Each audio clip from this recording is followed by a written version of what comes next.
There's always fire, no matter where you go. I've been on Krieg, Catachan, I've been on Worlds in the 100. But there's always fire. They don't tell you that. The first thing they teach you is... No, not teach. The first thing they drill into you is that you shouldn't remember everyone who dies. As if the guy next to you don't mean anything. As if the guy who was there when it all went wild didn't matter. Because you can be sat with someone you've known for months, and then the bombing can start, and then it's all blood and bone and fire, and then they're screaming and crying and begging. I don't understand how I'm supposed to look into the mirrors on a ship and not see Kieran's face when he passed me his last charge pack and bayoneted some rebel who had a stick. I don't get how I'm not supposed to see the faces of guys who I pulled red-hot shrapnel out of in mid-combat. I've served for a long time, and I can only see two kinds of people being left after so long. People who don't want to remember the dead, and people who won't. And I don't think you want people who won't remember. Because I've been in the trenches, and I've scaled walls, and I've triggered dead packs that were wired into the foundations of HAB units. I can still feel the dust inside my nose and ears, and I can still taste the ash in my throat. And most of all, I remember the people we tried to save, did save, or didn't. And I think, okay, I'm not supposed to remember them, not supposed to carry them with me. But it was them who I saw get blown apart by autocannons, or burned to dust by plasma cannons, or get literally pulled apart by Astartes, who hated them for no reason. And it was them who saved me, and me who saved them, whether they're gone now or not. And I don't understand how I can't carry them with me, and see them in reflections, and remember their names. And I fought to block out their faces, but they're always there. They're always staring and speaking, and I can never hear them, and I can never reach them. And that's the legacy of 5 campaigns, and 15 worlds, and sleepless nights, and ice-cold foxholes, and burning hot holes in the sands of worlds whose names I don't remember. And that's what being in the Guard means. It means being there when the soldiers around you are fighting and screaming and dying, and it means that you can stand up and help them up and pick them up. It means serving the guy next to you, and him being in your mind all the damn time. That's what the medals are. Mirrors for the guys who died to save your sorry, useless arse. And that's the truth. And I don't know what else it could be. The commissars won't tell you that. They'll tell you to do your duty or die. But no one tells you what your duty is. You learn it in dugouts filled with blood, and you learn it when you pick bone fragments out of your hair and wash blood out of your eyes and dig flesh from out beneath your fingernails and find scars you didn't know you had and don't remember getting. That's what being in the Guard is. Not knowing you've got a scar. Not knowing where you're going or who you are. It's knowing that the guy next to you is exactly the same as you. Just as lost and bent and broken and bloodied and forgotten. Knowing that he sees the faces in the mirror too and doesn't know what to do about it. They lie when they show you the pictures of these men and women holding flags and charging forward into gunfire. And I know why they lie. I get it. No one would join if they told you the truth. There are too many truths and too many dead bodies. And the dead bodies get forgotten. And the people they were or could have been, that gets forgotten too. And the bodies get ploughed under.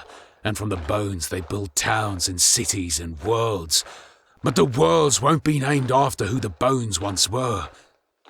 The worlds are never named after the guy whose throat bleeds from roaring into the face of cultists who are just the same as him. Same guy, different sides. And it's always all or nothing. It's always on, and on. Oh, never stop. Never look up or down or back. That woman who just got shot in the face. Don't think about her. Don't remember her name or her face or her jokes. On and on and on. That's the guard. Ever on. No matter the hill, no matter the cost. Ever on. That was our slogan.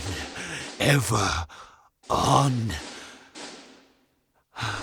And we had commissars and sergeants and captains who would demand that from everyone. And most guards are just people. They aren't bred for war. They were given a rifle and told to wage war. But they don't understand war. I saw commissars shot and stabbed and butchered. I've seen generals stabbed to death in their sleep because normal citizens cannot. They cannot do it. They can't think like me, like I can. So they lose their minds and what humanity they had, and they snap. And then they're killed too. But it never changes. There's always another kid from another world. And you give them an autogun that you just cleaned the blood off of, and you say, "This is yours. Go kill people. But do not write their stories.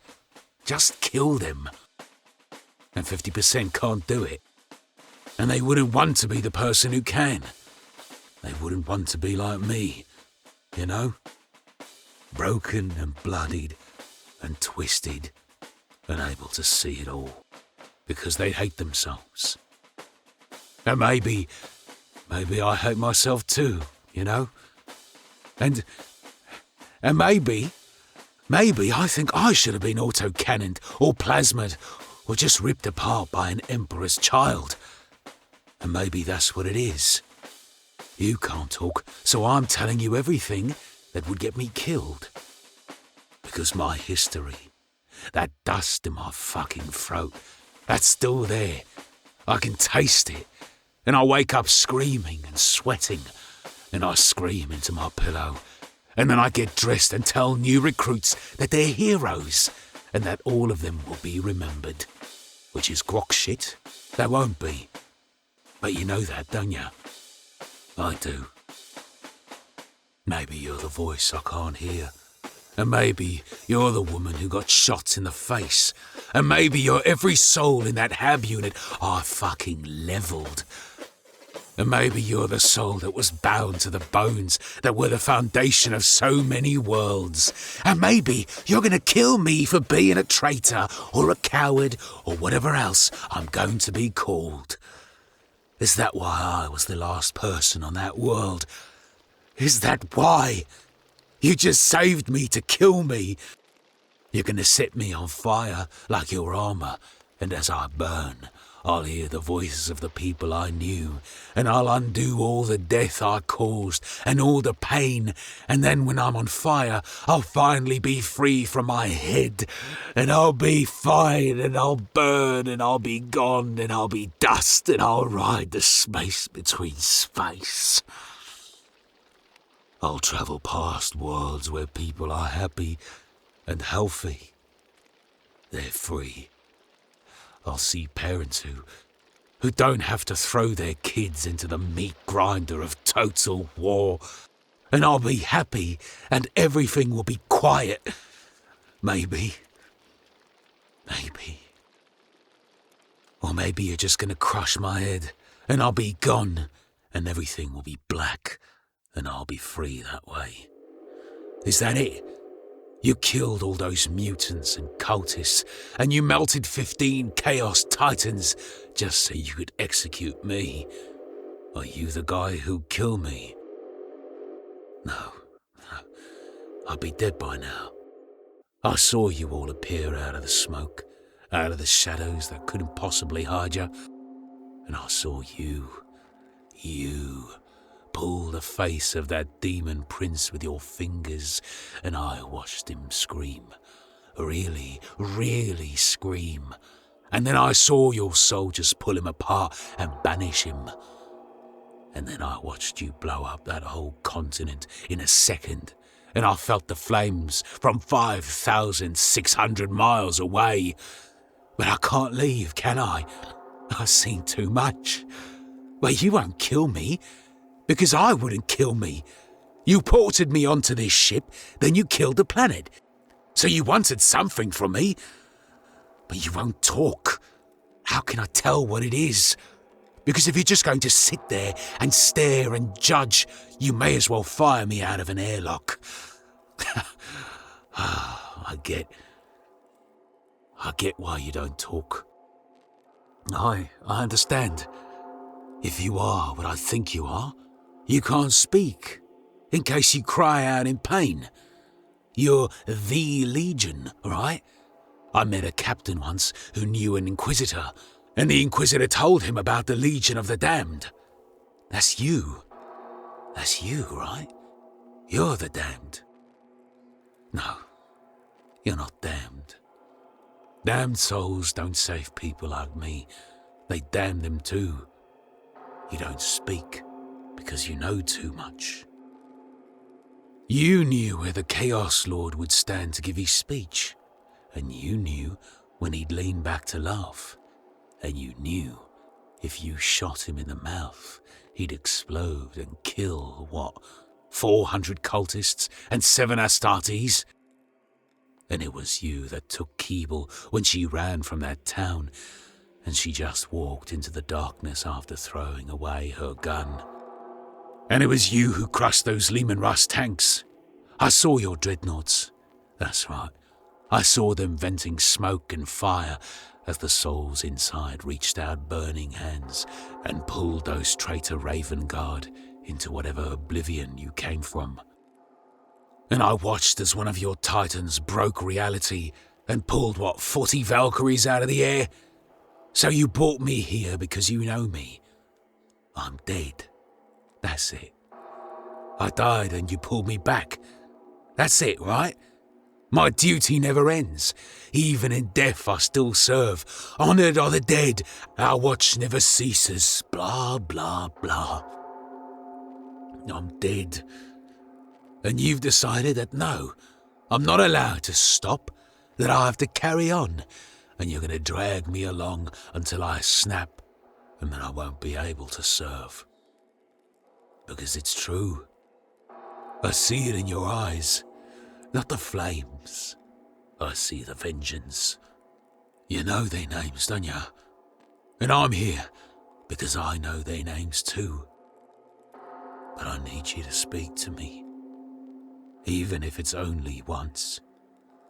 Just one word. So I know if I'm dead or damned or being punished, or if I have no choice here. But I always have a choice, right? There's always a choice, even when there's not. Let me get revenge. If you've brought me here for a reason, it's that. So let me do it.